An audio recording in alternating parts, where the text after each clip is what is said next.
SpaceX founder Elon Musk and European Space Agency astronaut Andreas Mogensen got into a fiery back and forth online over the two stranded NASA astronauts. The online spat came in response to a remark Elon Musk made during an interview with Fox News earlier this week. Let's take a look. At the President's request or instruction, we are accelerating the return of the astronauts, which was postponed kind of to a ridiculous degree. They got left in space. They've been there. They were supposed to be there 8 days. They're there almost 300. Biden.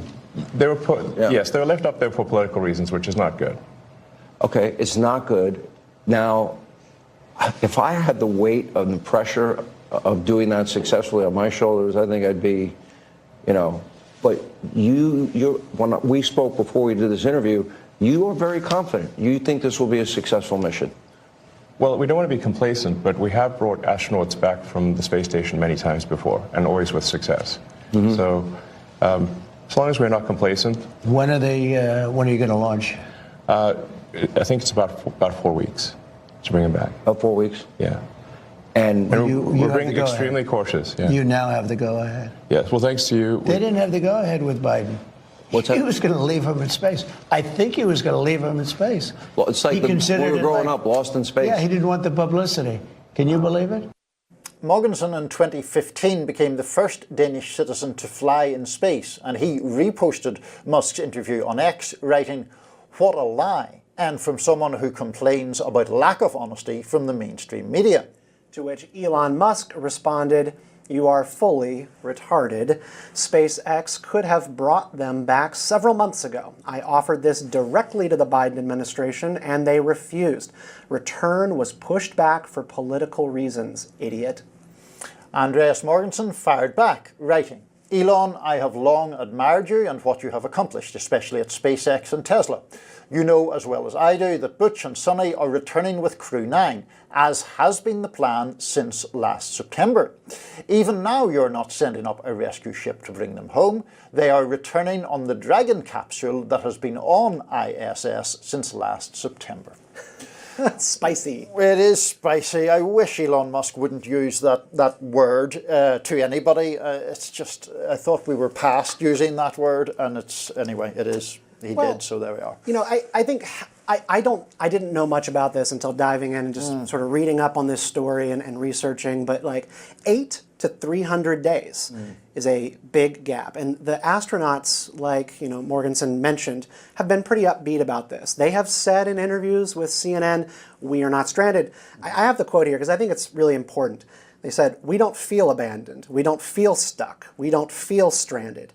It was a little bit longer of a stay than we expected, but both of us are trained to live and work on this space station." Mm-hmm. And that sounds to me like astronauts doing their duty, being positive and not complaining, right?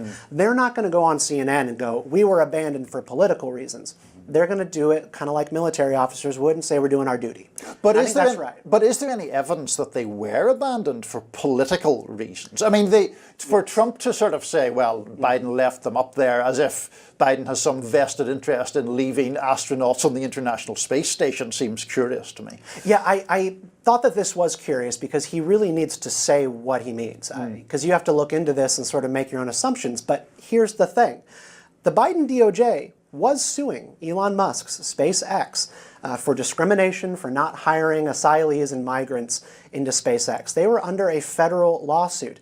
The Biden White House could not cooperate or work with SpaceX for something like a rescue mission or bringing people back from the space station at the same time that they were taking them to federal court.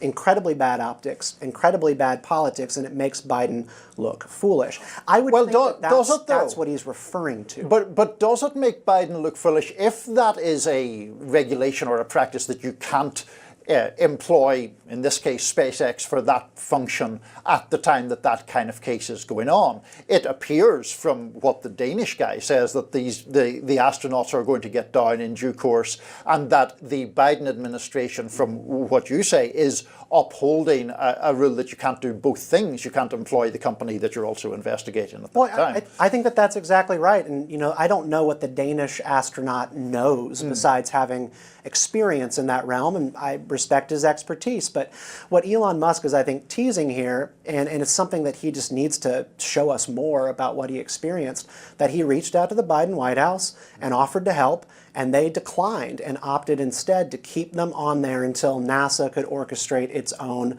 return home for them. And they work on a much slower timeline. They are not like SpaceX in terms of caliber. And you could use the word stranded, you could use the word abandoned, you could use the word delayed. But the Biden astronauts couldn't don't use those words about themselves, which is where I'm getting pausing. They're servicemen. I think that it's really important to look at how tactful they were when they've been speaking to media. We don't feel abandoned or stranded. They're making the best of it. They literally say, we're turning this into a positive. They don't want to be there. They wanted to be home 250 days ago, Yeah. but they're not. Why? Yeah.